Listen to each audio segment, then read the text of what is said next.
¿Realmente vivimos peor que antes? Hace unos días un amigo publicó en Facebook algo bastante llamativo, colorido y hasta atrevido. Un post creado por una página cristiana llamada Noviazgo Real. El post decía lo siguiente, y lo cito.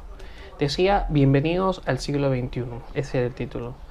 Donde el sexo es gratis y el amor es costoso, donde perder un teléfono es más doloroso que perder tu virginidad, donde modernización significa desnudez, donde si no bebes, fumas, estás pasado de moda, donde los chicos coquetean y pasan comentarios negativos a otras chicas, donde si no engañas a tu pareja es porque no eres astuto ni inteligente, mira tú, donde los baños se han convertido en estudios de fotografía, bueno, donde los templos se convierten en punto de citas, donde adorar a Dios es difícil, donde las mentiras se convierten en realidades, donde las damas temen más al embarazo que al VIH, donde la entrega de pizza es más rápida que la respuesta de emergencia, donde la gente le teme más a los ladrones y a los terroristas que a Dios, donde la gente se vuelve tóxica cuando te dice tus verdades y cuando te resistes a cambiar, donde las perspectivas y la ropa te deciden el valor de una persona.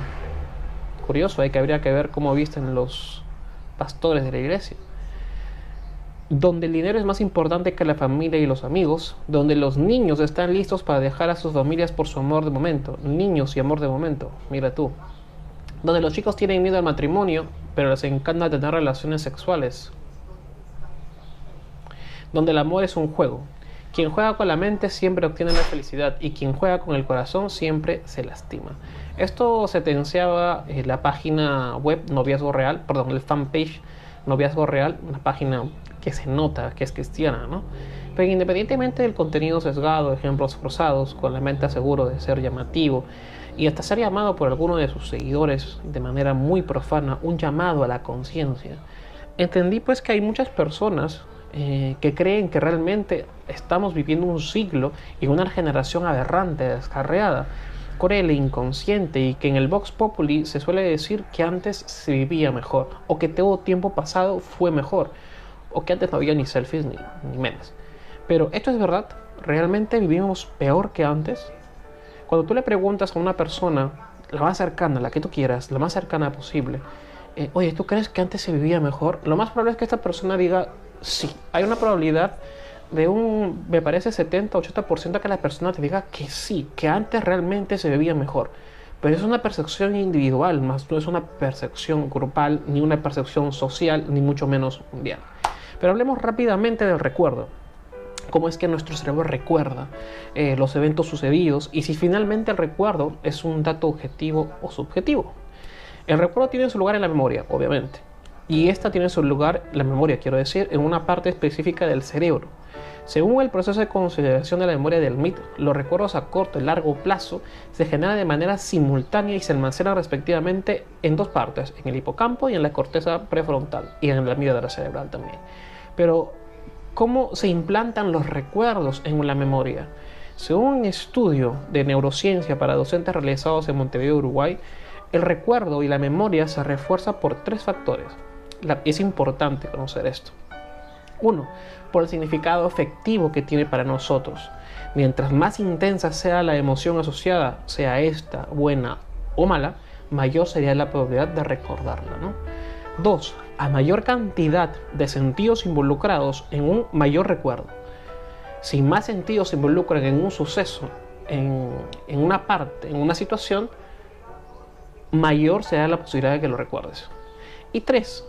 El tiempo del suceso. A mayor tiempo, mayor recuerdo. Obviamente, si un dolor dura mucho tiempo, o si una alegría dura mucho tiempo, pues tienes más probabilidades a que la recuerdes.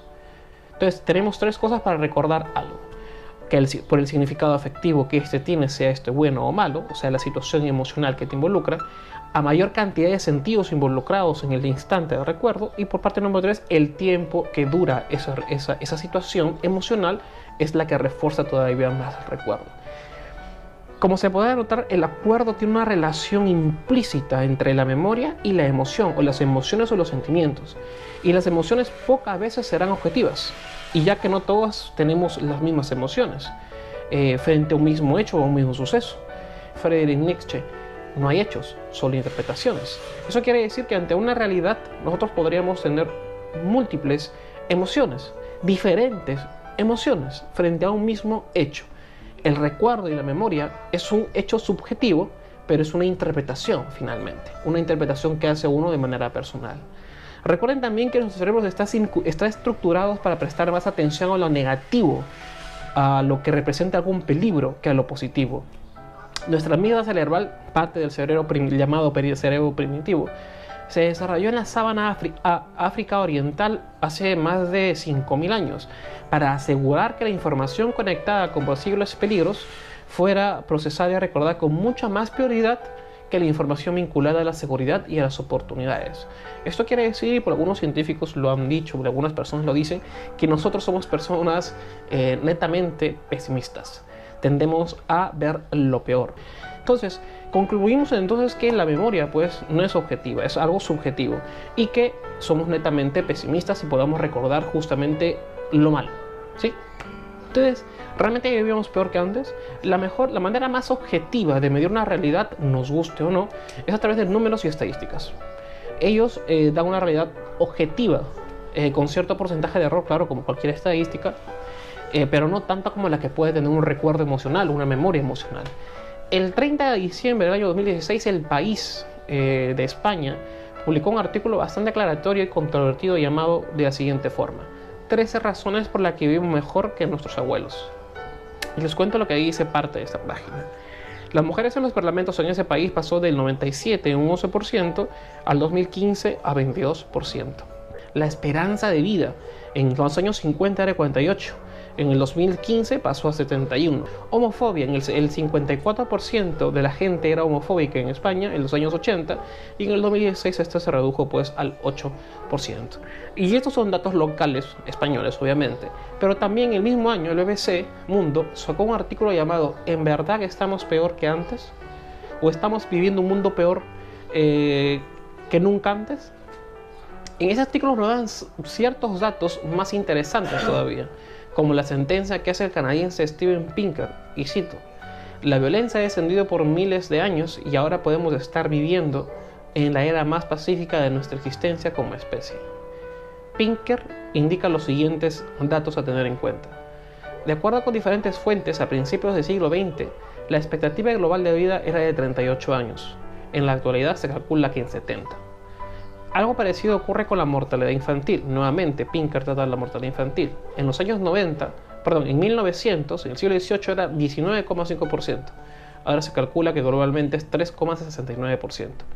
Hace poco se anunció en que América Latina se había convertido en la primera región del planeta en suprimir el sarampión, una enfermedad que en los años 70 causó más de 2 millones de muertes. Ahora, en términos macroeconómicos también hay ciertas consideraciones. Al principio del siglo pasado se calculaba que el 68,7% de la población mundial vivía en la pobreza extrema, quiere decir con menos de $1.90 al día. Esa cifra, dependiendo del país a quien se cite, oscila entre 16,9% y el 20%. En octubre de 2013, el actual presidente del Banco Mundial, Jim Yong Kim, aseguró que con las medidas adecuadas era posible erradicar la pobreza extrema para el año 2030. Cito nuevamente lo que dice el presidente del Banco Mundial: somos la primera generación de la historia de la humanidad que puede poner fin a la pobreza extrema. En 1980, el 90% de los países están bajo un gobierno militar. Hoy en la proporción se ha invertido, más del 90% son democracias. A ver, esto da para un video aparte. Si hablamos de Trump, de Bolsonaro, de la dictadura de Maduro, a quien le guste o no llamarlo como dictadura, hay otras cosas. Y justamente estas cosas es las que debemos tocar. En esta generación tenemos nuevos problemas. La migración en Oriente y en Venezuela, las víctimas de las guerras civiles, los muros de Trump. Cada tiempo tiene un problema distinto. Pero vayamos al inicio. ¿Realmente vivimos peor que antes? No es así. No es verdad. Y ni hablar ni siquiera de los datos, no les da datos de los animales. Antes no había conciencia animal. Para nada. Ahora hay conciencia animal, hay conciencia para otras personas. La humanidad ha entendido que no vive sola, que este mundo no les pertenece, somos parte de ella.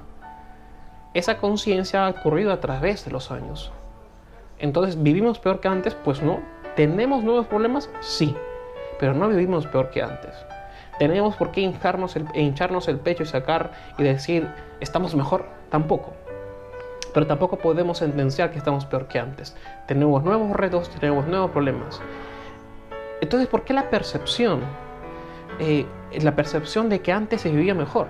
Es porque añoras el recuerdo. Y eso es una cosa distinta. La añoranza al recuerdo hace sentir que el pasado es mejor. Añoras tu niñez y sus juegos, la simpleza de tu vida, la protección paternal y la plausible libertad del descubrir. Pero todos esos recuerdos están circunscritos a tu visión individual y no a la visión social, mundial y general.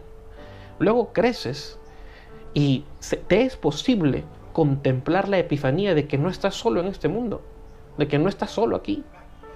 Y es allí donde te ves convicto a tu amígdala cerebral y te dice, y te vuelves un hombre pesimista, y rescatas la palabra de peligro, y como resultado una subjetiva conclusión. Todo tiempo pasado fue mejor. Pero los datos, los números, no engañan. No vivimos peor que antes. Tampoco debemos hincharnos diciendo que vivimos mucho mejor. Simplemente tenemos nuevos problemas, pero hay conciencias que han despertado. Muchas gracias.